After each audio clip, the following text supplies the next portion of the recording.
Welcome to the Fit Bridge, a podcast connecting you to conversations that help bridge you to success within the health and fitness industry. Hi, friends. Welcome back to the Fit Bridge podcast. Happy you're tuning in today because we've put together another special edition sports mode episode.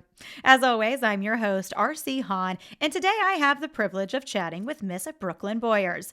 Now, Brooklyn's been in the professional sports space for over 20 years as a lead producer and senior director of stage management and event presentation. She's been a part of teams working on events all over the globe, including small sporting events you may have heard of, like, the Olympics might ring a bell. She's got 6 championship rings for her time with the NHL, MLS, MLB, and NFL. She currently is a director of stadium production for LAFC and the field producer for the LA Chargers. After listening to this conversation and being able to see through the lens, I promise you're never going to watch a game on TV or attend an event or concert at a venue or stadium again without thinking, wow, I know a little bit more as to what goes in to really behind the scenes, bringing to life and creating a memorable, magical experience for that of which events and sports are for our fans. Brooklyn also shares with us some really unique advice around growing a career in professional sports from more of the business side, not that of an athlete, as well as finding clarity and purpose in your why, not just professionally, but also personally. This is a really unique conversation. I'm grateful that you're here, and I know you're going to take something away from this episode. So let's get started. Hello, Miss Brooklyn. Thank you so much for taking the time to chat with us today. How are you feeling today? Hi. I am great.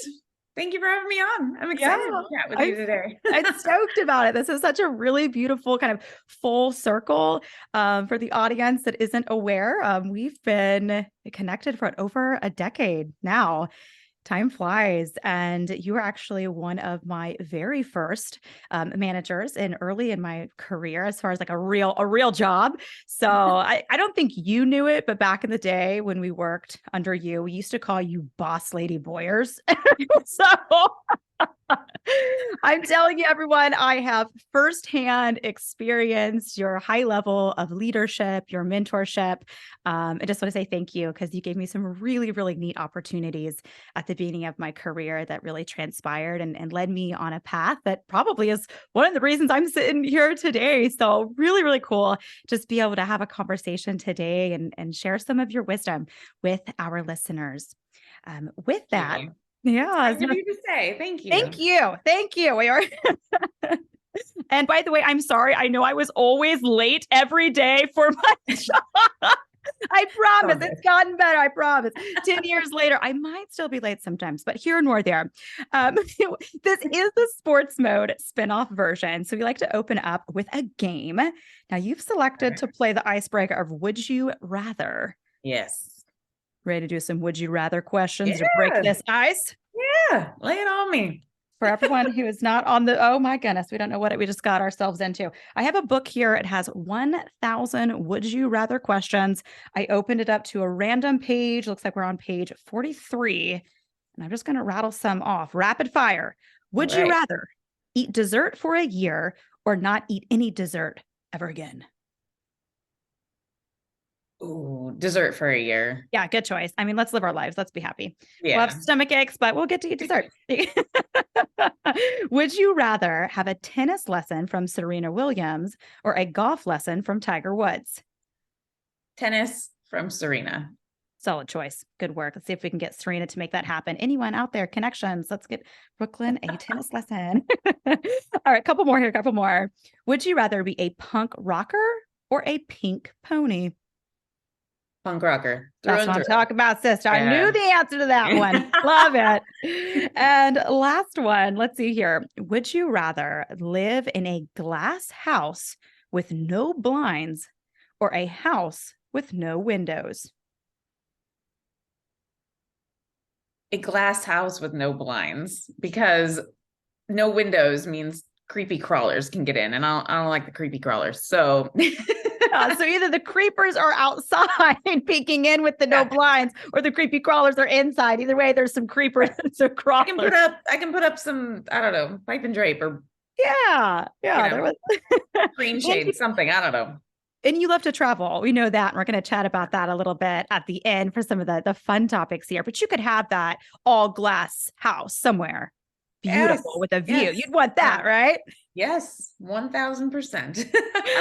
Awesome. Well, chat with us a little bit about those who might not be familiar, with your role and what that looks like.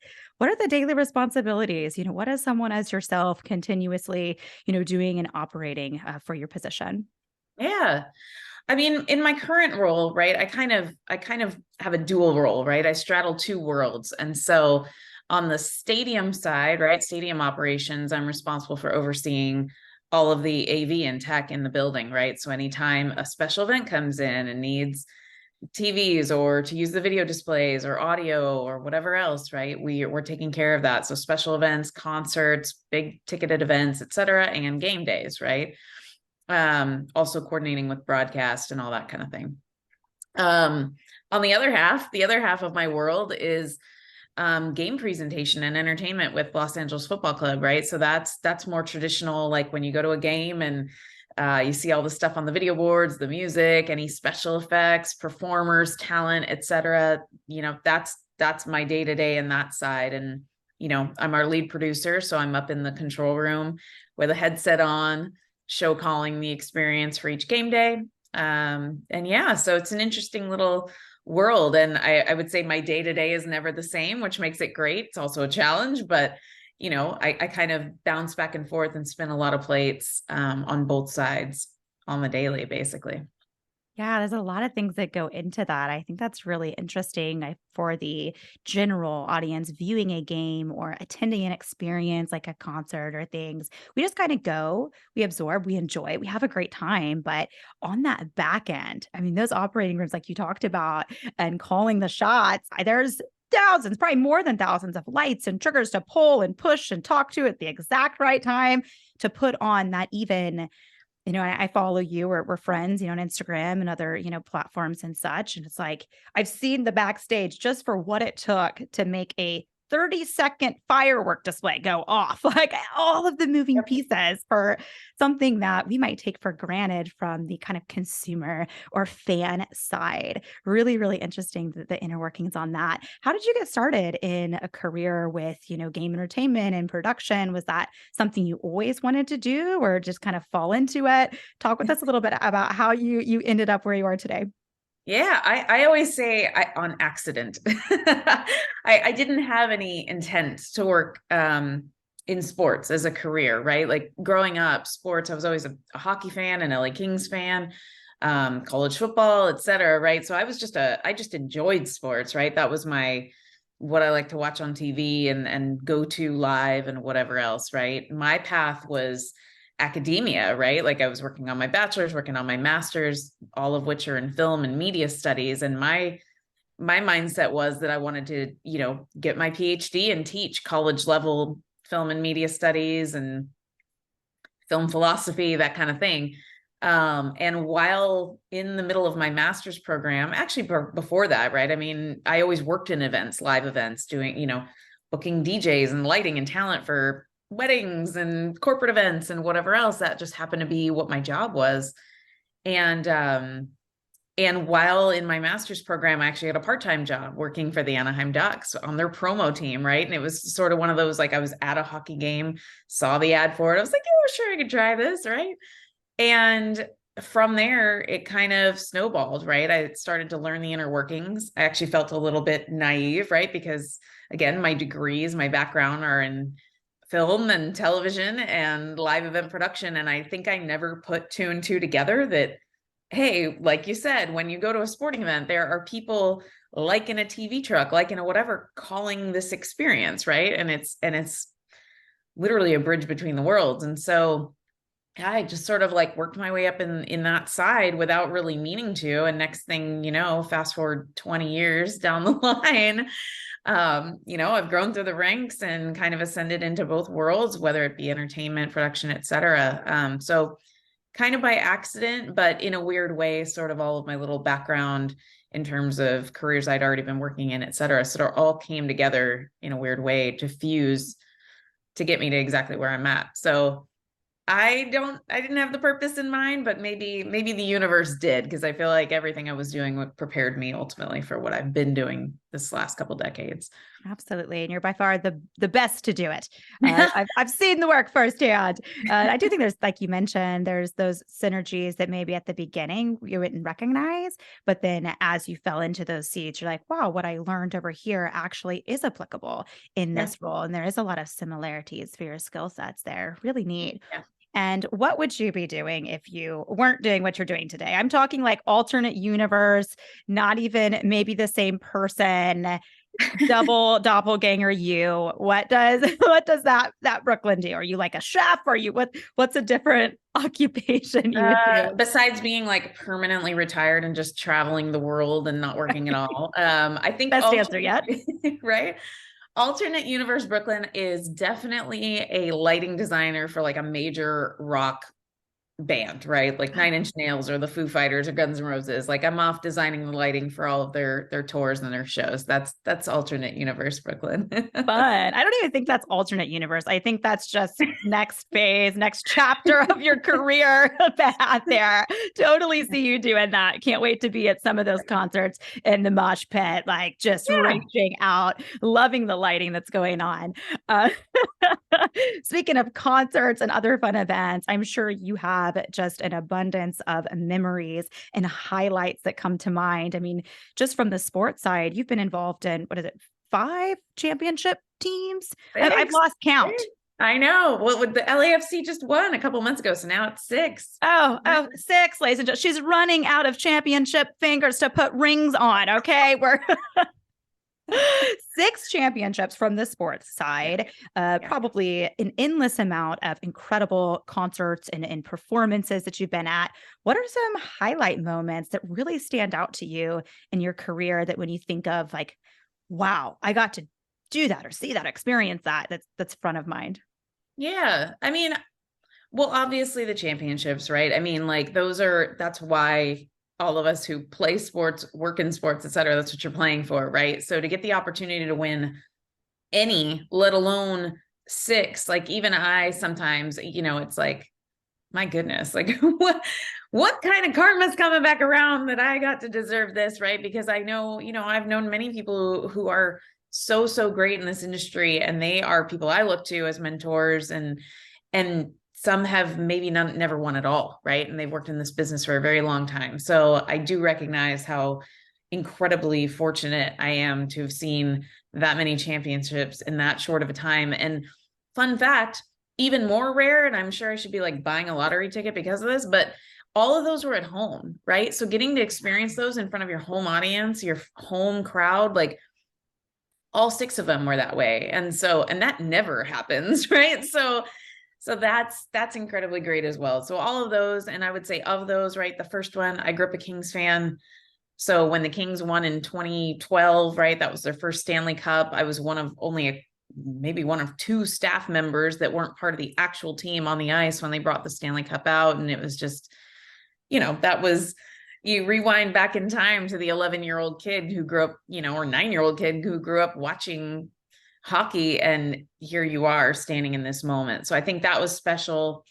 This last one with LAFC was special in a different way, right? It was by far the most dramatic game to get to the end. And there was a hot second where we all thought that we're over. It's done. It was the first time ever I've been like, oh man, I got this far and we're not going to win. Like, I don't know how to do this. I've never had to not win. Like, I don't want to not win. And then, the most dramatic Hollywood ending you could script and probably wouldn't believe it even if you read it happens. And then the parade and rally that followed was just this ramshackle, thrown together rogue pirate street party of sorts. And it was just the most authentic fun, etc. Right. And then, on top of just championships, right? I mean, I think I was fortunate to get to work the Olympics in 2016 in Rio. And I think, the first day where, I'm there, I had already been there about a week prepping, but that first match, it was a rugby sevens and the team walks out and you hear the Olympic theme and it's like,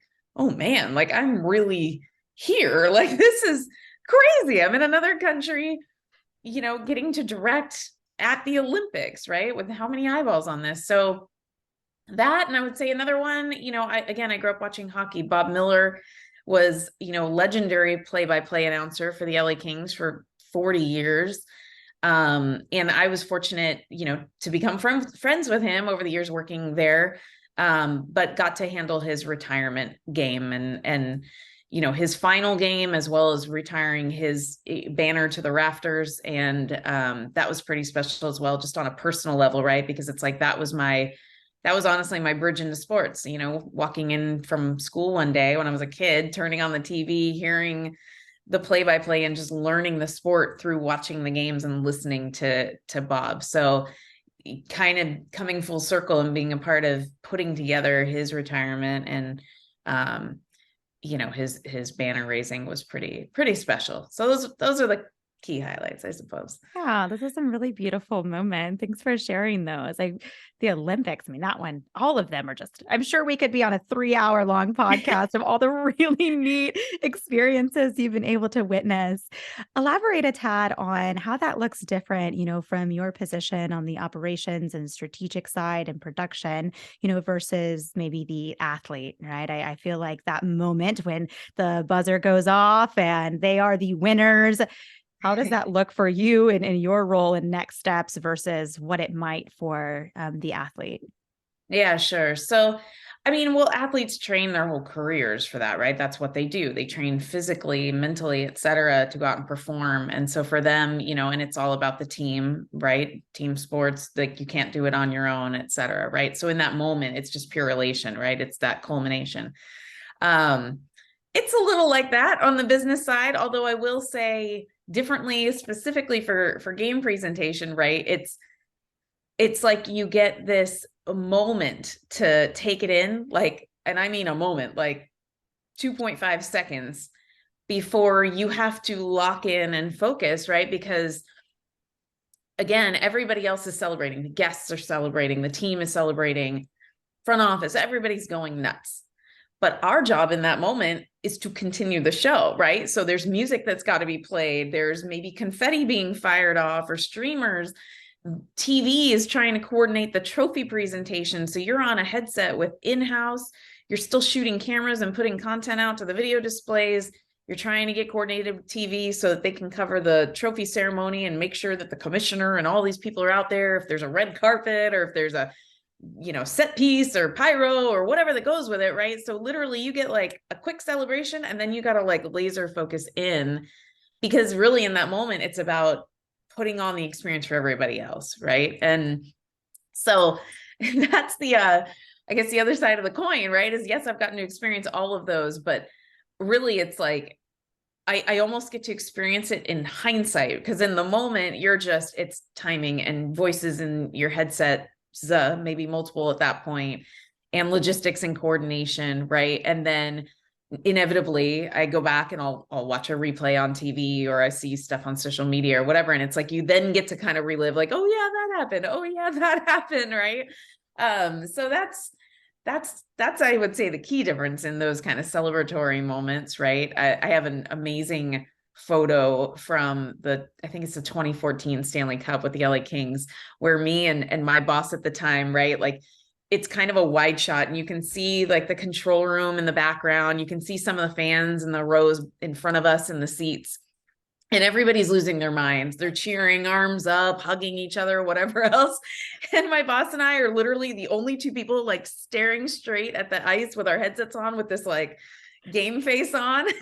So it's almost like it's like the perfect capture of like what that moment's like, right? So everybody else is elated and we are locked in and paying attention and putting that on for everybody else. So I would say that's the biggest difference, right? But of course it all, the similarities, it takes a team. It's an entire small army, as you know, from working in that world too, that puts this experience on, right? So that element about us all playing a role to get to a certain apex, and not even just on the game entertainment side, but the club in general or the team in general, right?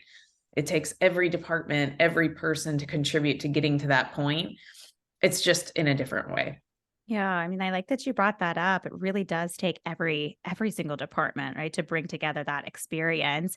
I think when a lot of people think of the sport, they immediately think front, center facing the athlete, maybe, right? But who's in sales, who's filling the seats so that there's actually an audience to watch, who's operating the building so that everything functions in the building, who's cleaning it, right? Who's putting the lights on and making the production, and all of these moving pieces that come together to create an experience, a really fun, memorable moment like that.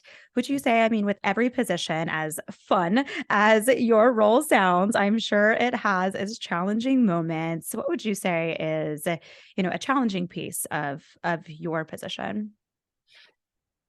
I would say a couple parts, right? I would say one is, I mean, obviously, and it's a double-edged sword, right? Part of the great thing about what we do is you kind of get immediate feedback, right? Because we are putting on a show for a live audience, right? So if you do something great or something goes well, instantly. If you mess something up or something doesn't go so well, you also know instantly, right? And there's no do-overs, there's no retakes, it's live, right? So that's a challenge. And it can be a challenge, right? Because you have to have a little bit of thick skin in the sense of, okay, maybe that thing didn't go right. But if you're looking ahead, you've got 900 other things on your rundown. There's 2 hours more of this game or event or whatever to put on. You got to keep rolling. It's almost like you have to kind of like take that in, save it, stick a pin in it for later to come back and like, okay, how do we learn from this and not do that again? But you've also got to keep moving forward because there's so much else to do, right? So that's certainly a challenge. And also, when something doesn't go so well, it's like you've put so much time and effort and energy into helping develop that moment, right? That it's in a sense, that's the artistry side where it's like you've put a part of yourself out there, and then to get that, ooh, that didn't go so well, right? It's sort of like, all right, you guys got to remember, like, it's one amongst whatever and keep moving.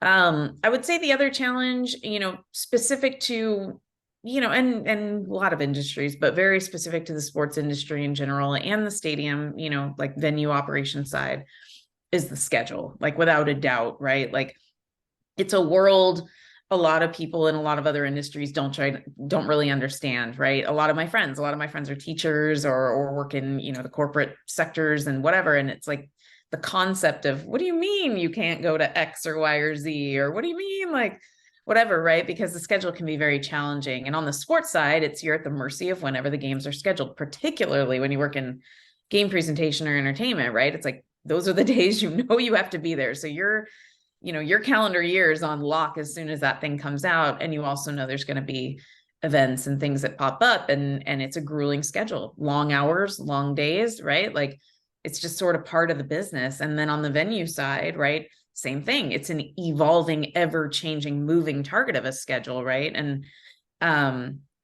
it's nights, it's weekends, it's events that pop up, and you just have to be adaptable and flexible. And then the biggest challenge I'm facing, actually, ironically, in my new role on that schedule note, is because I'm on the sports side and the venue side, right? Like in the past, I've been very used to, okay, the schedule comes out for your team and that is what it is. And there's going to be times of the year busier than others where you're working back-to-back days and not getting time off.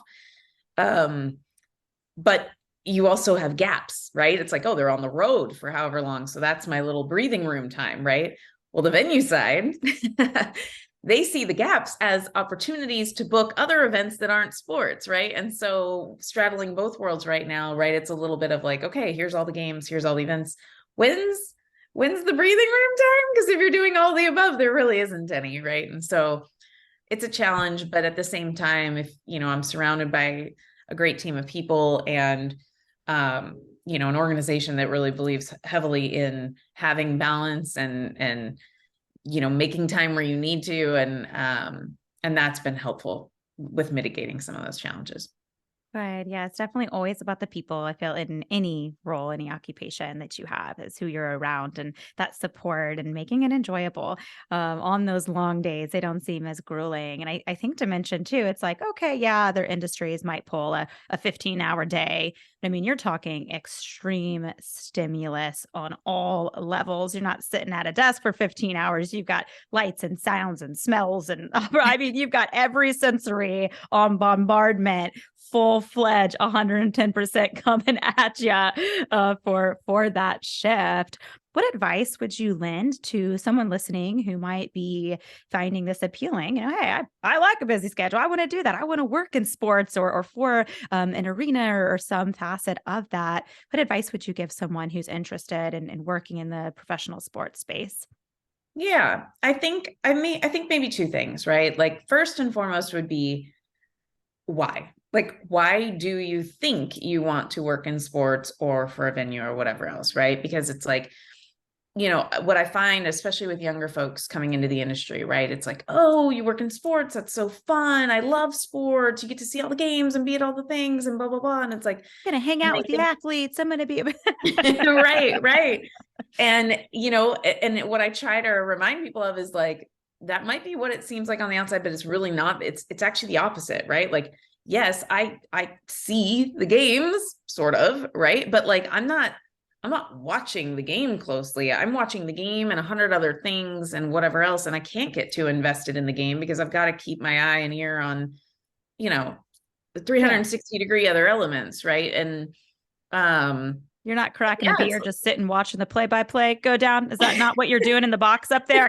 No, okay, I was confused. Probably no. I know it's weird how that works out, but yeah, no. So it can be a little bit misleading, right? And I think it is a fun job. I always tell people, right? Like if you're looking to work in the sports world or on the venue side, it is fun, right? Don't get me wrong, but it only looks fun because of the mountain of work that goes on behind the scenes, right? And so I usually tell people advice-wise, right? Like what you see on the outside looking in is the tip of the iceberg. And really the rest of it is down below. And it's not for the faint of heart, right? So if you have to be able to, your why has to include something beyond just, it sounds fun and it's a paycheck, right? Because ultimately the advice I would give is if that's what you're there for, just a paycheck, like you're going to make more money in other industries.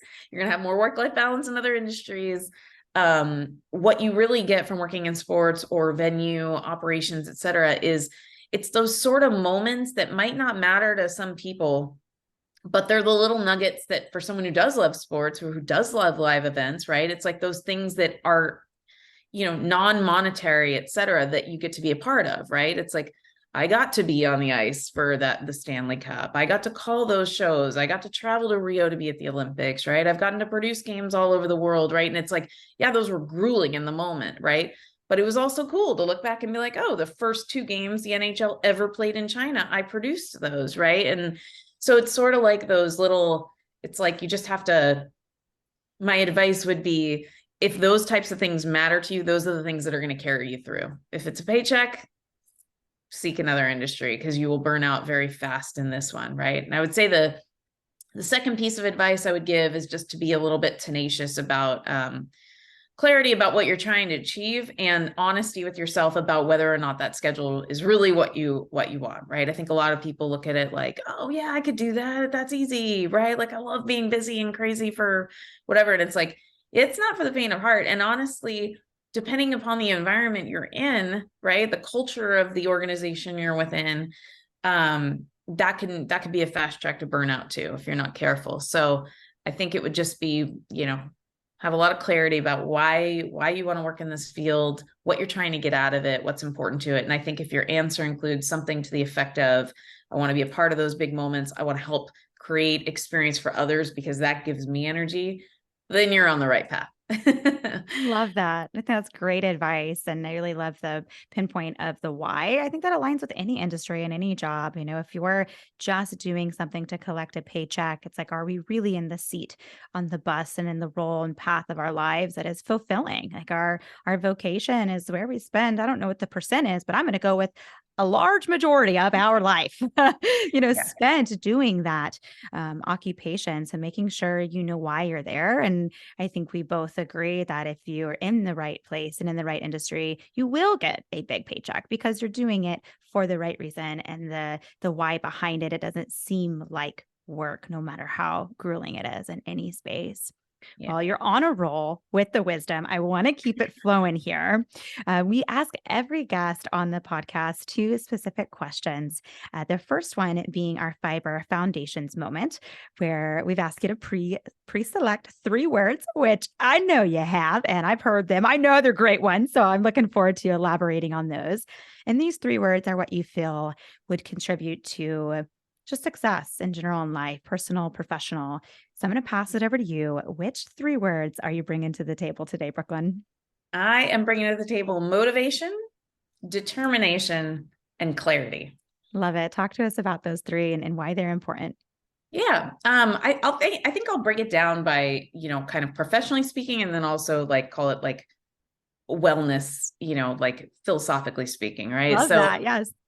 so motivation, right? Why motivation with regard to, professional success, right? Like I'm a firm believer that, nothing is handed to anybody, right? You have to, particularly in this industry, this world, right? Like you have to be self-motivated. You have to, look beyond the job description. You have to, if you're looking to grow, if you're looking to achieve, it's about, how can you get yourself there yourself, right? Don't wait for somebody else to tell you to get something done, right? You got to be self-motivated. And then determination, because again, like nothing's ever handed to you. And there's a lot of challenges that come your way. It's live events, it's sports, it's venue operations, right? There are 9,000 curveballs that are going to come your way. And you might be the most motivated person on the planet, but there's going to be times where you're going to get faced with struggles. Budget's going to drop out.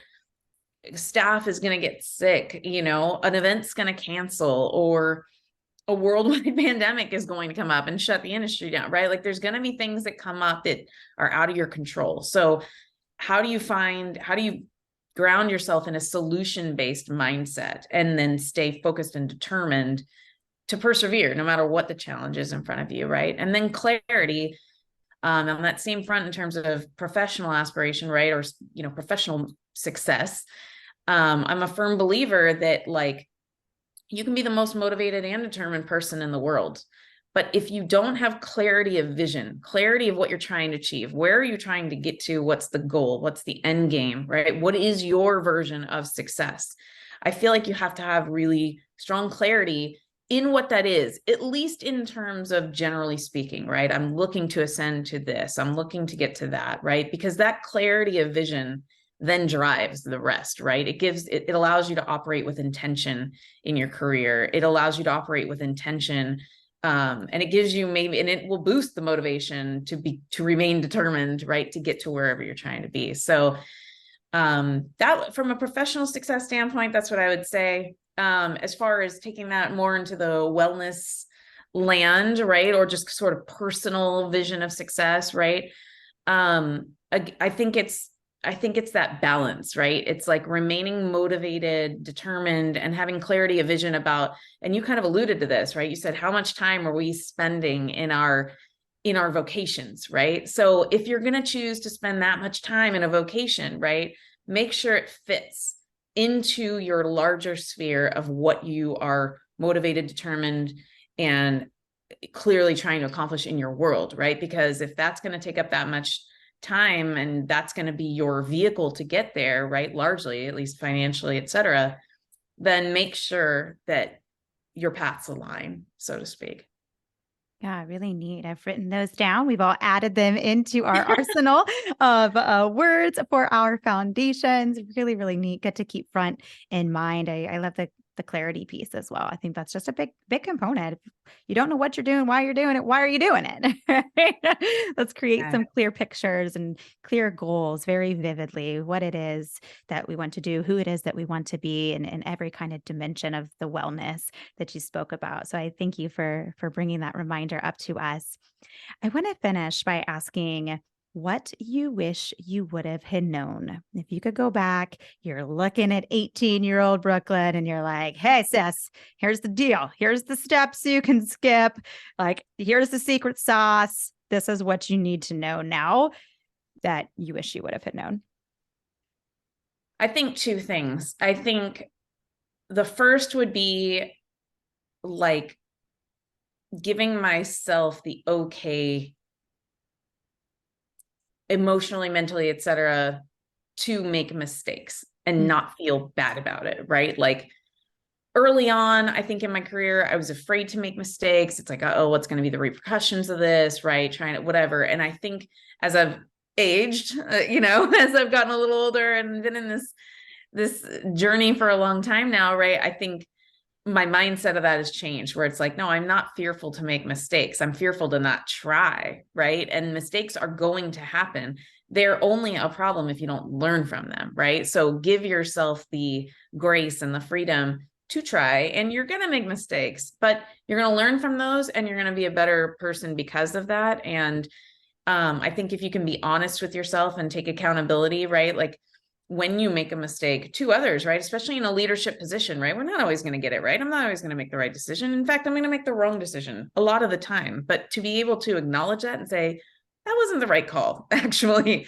And I messed that up, right? Like it allows you to kind of have that freedom to move forward in a productive way. So I wish I had embraced that maybe earlier on. And I would say the second part is really tied specifically to work-life balance, right? I think, and particularly in this world, right? Sports, live events, venue operations, et cetera, right? Like there's very much always been this sort of mindset of that's just how it is. You put in the crazy hours and you go through the grueling schedule and that's how you earn your spot. And if you don't do that, somehow you're not as good as everyone around you, or like, it almost becomes this battle of like, who's sacrificing the most, and that being some sort of a mark of success. Right. And I think, one really great thing that came out of the pandemic, and not just in the sports world, but it was like a level set for everybody, where I think people started to really refocus on what matters, right? Where are priorities? What does work-life balance really mean, right? And what has come from that is this sort of revolution in the workplace, especially in the sports world, where people basically have said, I'm not willing to do that anymore. I shouldn't have to do that. You shouldn't have to do that in order to have success, right? It's like there needs to be a better balance. And I'm one of those proponents of, like you cannot pour from an empty cup, right? You need to recharge, right? And I think it used to be looked at almost like a badge of honor. Like I went 8 days straight with only 2 hours of sleep and we got there, right? And it's like, I wish someone had just told me 20 years ago, like, no, go sleep, because guess what? If you go sleep, you recharge and you're going to do better when you wake up and probably get more done more efficiently than, being this martyr for the grind or whatever. Right. And so I think that's some advice I wish someone had given me back in the day, is just like, it's okay to prioritize yourself. In fact, you need to, because if you don't, and I've gotten to this place multiple times in my career, you're going to burn out, and it's going to have you, you're going to operate in a headspace that's not productive for anybody, including, most importantly, maybe yourself, right? But especially people who depend upon you, subordinates and coworkers and things of that nature. So I think having that license to balance and knowing that's okay and encouraged earlier on would have been more beneficial. Beautiful. So your experience has shared allowing us to make mistakes and allowing us to sleep. I'm a fan. I support both of those wisdom moments. I will, as we wrap up here, just because you were speaking about having work-life balance, I saw you went on some really epic travels. Can you just give us a teaser? It's like, I just want to know maybe like, what was your one favorite moment? Because I love that for you, because I know what a hard working leader you are and how much you dedicate to your craft and the passion and commitment you have, for your role. And so when I see you just like traveling the world, living your best life, I'm like, yes, Brooklyn, love that vacation time for you. Give us a moment that stands out. You said something earlier, like I was seeing snakes and monkeys. It was like the Wizard of Oz on your Instagram story. Like, give us a highlight.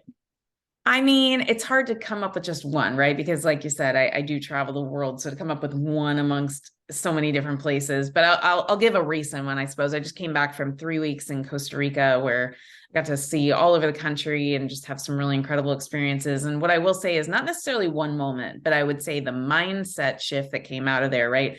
You hear the term pura vida, right? They say that all over Costa Rica. It's almost like aloha in Hawaii, right? But what it really means is sort of this like purity of life, right? It's just happiness, simplicity, et cetera, balance, right? And sort of more nature infused, et cetera. And coming away from there and just kind of, it's why I travel too, right? It's one of the reasons I feel like you leave a place, but it never leaves you. And it opened my eyes to just a different way of seeing the world and a different way of living life, and recognizing that, hey, sometimes the simplest of things, like sitting in a lounge chair watching monkeys play on a balcony for half an hour, it's this simple purity of happiness that makes it all worth it. And that, I mean, that is why I work like a maniac, right? Going back to clarity and why and your vision, right? Like, what is it, the balance I'm trying to achieve in my life? I work like a maniac because I want to be able to travel wherever I want to, whenever I want to. That's what I love. And so that's why I do what I do. And yeah, so I guess that's one nugget. I guess maybe like a miracle in Ireland, losing car keys, but then being found again could be another moment, or What? I don't know. Yeah. I feel like we need to just like link up for a cocktail or something and just tell some stories. I'm trying to hear all of the travel memoirs of Miss Boyars. We will do that. Drinks and travel stories in the future. Stay tuned for that. We'll do a spinoff, guys. Maybe we'll get ambitious and hit the record button as we begin to share stories. Well, thank you so much for your time and just sharing your truth and experiences with us so that we can, learn from where you've been and what you've done. I know it impacted me, and I'm sure a lot of those listening, it took some valuable pieces from that as well to keep front of mind. So thank you again. I hope that we cross paths. I'm serious about the cocktails and the travel stories. So hit me up. I'll let you know when I'm back in LA, or you're always traveling. So maybe we just meet up in Aruba. I don't know. But and thank you for having me on, and thank you for all you're doing and in spreading this information and positivity and insight to your audience, right? Like you too are helping a lot of people out there, and it's cool to see, right? Like little baby RC I met 10, 12 years ago at this point, and to see where you're at now, it's just cool. It's really great to see, and thank you again for having me on. Really fun. I feel like we might need to share some photos post-production or on some highlights or something, get some throwbacks of the photo you mentioned with you guys in the box when they won the cup. I'll do my 19-year-old like audition photo that you probably looked at and were like, what the hell is that girl doing? Hey, it worked. Whatever it was, it worked. So that's the important part. Yeah, my clarity and purpose has always been a little bit crazy, but it's harmless. Yeah, it's exactly. Wonderful. Well, I hope you enjoy the rest of your day. I know we'll chat again soon. Thank you. You too. Take care. Bye. Thanks for tuning in. If you enjoyed something from today's conversation, let us know by giving this episode a like, chatting in the comments, and sharing it with your friends. We always love to hear from you, so you can send email messages to podcast@fibr.fit and connect with us on Instagram @FitBridgePodcast for even more exclusive content. Special thanks to our friends at Winner Productions for all things audio and post edits. And on behalf of the entire staff here at Fiber, it's been my absolute pleasure helping bridge community to opportunity. Until next time, make sure you click that subscribe button for more episodes and go download the Fiber app today for all of your health and fitness industry needs.